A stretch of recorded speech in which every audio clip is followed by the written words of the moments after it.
Coming up on Crimson Tide Kickoff, the Tide takes its #1 ranking on the road again. Can Bama play a complete game in Columbia? Do the Gamecocks have an advantage following a bye week? And what does the old ball coach think about the Tide?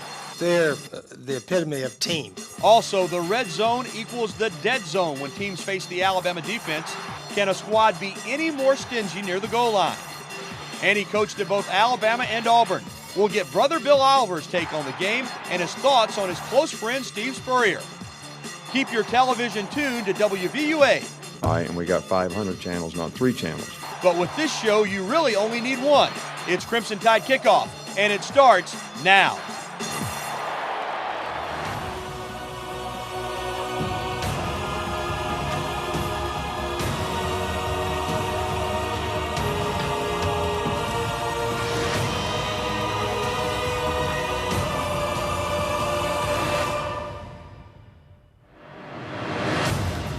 Live from the campus of the University of Alabama, this is Crimson Tide Kickoff with Gary Harris and John Huddleston. Brought to you by AT&T and by Alpha Insurance. But we only got 3 channels, and I had to go out in the backyard in the dark, scared to death, and turn the antenna for my dad so we could change channels to get the next channel. Now, you don't even get out of the chair. All right, and we got 500 channels, not 3 channels. All right, so all my life, somebody's been looking for an easier way to do everything. But to do this, there's no easy way to do it. Like Gary said, you only need one channel when you got us on Saturday mornings. Good morning, everyone. Hope you're doing okay. This is Crimson Tide Kickoff, presented by AT&T and Alpha Insurance. AT&T, the official wireless communications provider for Crimson Tide Athletics. AT&T, rethink possible. Big show today, Gary. Absolutely, John. Let me run it down for you. Coming up on Crimson Tide Kickoff, we'll have brother Bill Oliver. That's right, the former Alabama and Auburn defensive coordinator will give us his insight on the big game. Of course, he is good friends with Steve Spurrier. Coach Spurrier has tried to get brother to coach with him on a couple of different occasions, so we'll get some good insight there. Also, he's a lawyer, he's a former record-setting quarterback, and he's the voice of the Gamecocks. Todd Ellis will join us on the program. And our good friend, former Alabama, 2-time All-American, Tommy Wilcox, number 15 in your program, number 1 in your hearts. He'll talk about being on a team that had a 28-game winning streak, so he can relate to what Alabama's dealing with right now as the Tide goes for its 20th consecutive victory today against South Carolina.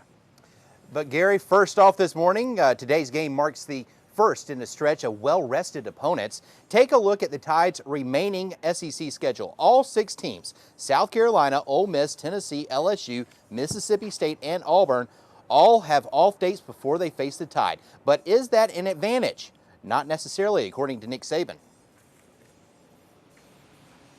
Just so everybody knows, we did research on the last 5 years of all other 11 teams in the SEC and how they did after they had a bye week.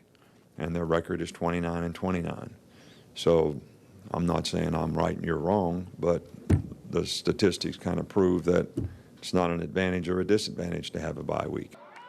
Well, what will take a toll on a squad is when they have to face top-tier opponents week after week after week. Alabama left Friday to face what will be their 3rd consecutive top 25 foe, and according to Saban, quite possibly their biggest test yet. This is probably the game that will define us more than any other game we played this year. That is an unusual statement for a coach like Nick Saban, a coach that believes one game can only equal 1 win. I think Coach, he says that a lot because, you know, it's about halfway through the season right now. And, you know, guys are getting tired out there, just different things, and it's just going to establish our team and establish our identity.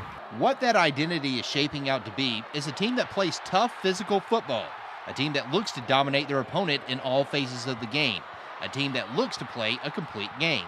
It's going to be important that we can start fast and finish strong and play through 60 minutes of whatever happens and be able to overcome whatever adversity occurs. There was plenty of adversity 2 weeks ago at Arkansas when Saban's squad found themselves trailing at halftime. But Alabama came back and finished strong down the stretch. And the 5, touchdown, Alabama. Then last weekend against Florida, it was the exact opposite, a fast start and a slow finish. Playing the full 60, that's been Saban's message to his players this week. Looking forward to putting together a full game, a complete 60 minutes. We're still looking forward to doing that as a team as well. That would be beautiful. If we could put together a full game, I think when we eventually do, it's going to be very scary for our opponent. And I think that we have a lot of confidence in ourselves and our ability to score fast and shut people down on defense. So far, so good. In addition to being 3-0 against the top 25 teams this season, since 2008, Alabama has a 12-2 record against ranked opponents and an 8-2 mark against teams ranked in the top 10. Bama also has reeled off 9 straight victories over those making the polls. Gary? Well, John, today Alabama will be looking for its 20th consecutive victory, as I alluded to earlier. Now, number 7, as far as 7 consecutive victories, came last season against South Carolina when Alabama came out on top 20-6. But that game was not secure until Mark Ingram put the Tide on his broad shoulders late in the fourth quarter and carried the ball on every play of a 70-yard scoring drive to put it away. For the game, the Tide Heisman Trophy winner finished with 246 yards on the ground, and it is the game that propelled his Heisman campaign. They remember how we ran the ball last year, and they're definitely going to come out with a chip on their shoulder and hungry. I know that they're always going to try and stop the run because we thrive on running the ball at Alabama. And the Gamecocks are putting more emphasis on the run this season, and why not? They've got a guy that they think might have a Heisman Trophy in his future. Freshman running back Marcus Lattimore. He's already scored 6 touchdowns, and he's only played in just a few ball games. He's a great SEC back, probably one of the biggest that we've seen so far. He's great fundamentals. He's not necessarily one of those guys who wants to shake and bake. He's north and south runner. He's a great back, runs the ball hard. He's a great SEC back, but I mean, we pride ourselves on stopping the run here at Alabama. And me being the nose guard, those 100 yards, that's one thing I don't like right there. But South Carolina is not a one-trick pony by any means. Other players to keep an eye on. Sophomore receiver Alshon Jeffrey has made 100 more yards in receiving in 3 of the Gamecocks' first 4 games. He might be as good as there is in the league. Quarterback Steven Garcia has completed almost 70% of his passes and has an efficiency rating that's 4th in the SEC and 16th in the country. On defense, watch out for Devontae Holloman. He has put together some nice tackle numbers. He is a guy that gets around the football, 26 tackles, and he has forced 2 turnovers already this season.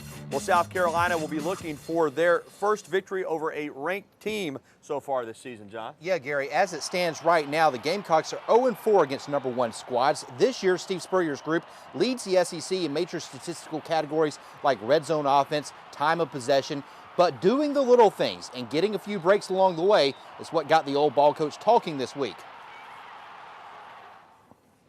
See if we can't tackle better and take care of the ball better and give ourselves a chance. Try to put ourselves in position, if we can get a break or two, to pull an upset off. And the visored one isn't always the most complimentary in terms of other teams, opponents, but not the case with Alabama this week. He heaped praise on Alabama. In fact, he says, his team sometimes struggles with the fundamentals. That's not a problem with Alabama. They take care of the basics like blocking and tackling as well as anybody in the country. Biggest thing that they do well is called blocking and tackling. They're really good tacklers. Guys don't break a whole bunch of them, and obviously they're very good blockers. But they're the epitome of team. They're good in all areas. And something else to keep an eye on in terms of South Carolina, if the Gamecocks were able to pull the big upset today over the Tide, it would move Steve Spurrier past John Vaught into 2nd place all-time on the SEC wins list with 107. Now, if he's ever going to get to number 1, he's got a ways to go. Paul Bear Bryant has 159 SEC victories, but if he wins today, he'll be 2nd place all alone. John? And Gary, time now to turn our attention to the weather. Kind of a cool, crisp morning this morning out here on the University of Alabama campus. For more on the weather forecast, we turn now to meteorologist Richard Scott. Richard. Hey, John, not bad weather-wise. Starting off in the 50s this morning, a full day of sunshine, more bluebird skies. Obviously, the game isn't here in town locally, so it is a quiet day on the University of Alabama campus. But let's show you what's happening if you have those outdoor plans today. Here in Tuscaloosa, 10 o'clock this morning, 70 degrees, lots of sunshine all day long. Will be closer to 80 by noon, and it'll start getting kind of warm this afternoon. Temperatures getting close to 90 degrees by 3 o'clock, but still We'll have low humidity around. John and Gary, not a bad forecast weather-wise, but a little bit later on in the show, we'll talk about the SEC forecast and also the game day forecast. Alabama playing South Carolina today. We'll talk about that and, of course, much more coming up. All right, Richard, see you then. And still to come on Crimson Tide Kickoff this morning, we'll show you exactly how tough quarterback Greg McElroy is. He's tough. Yeah. But up next, Brother Oliver is going to join us and share his vast football knowledge. He'll talk about the Tide, today's game against the Gamecocks, and his close friendship with Steve Spurrier. Stick around. This is Crimson Tide Kickoff presented by AT&T and Alpha Insurance. We'll be right back.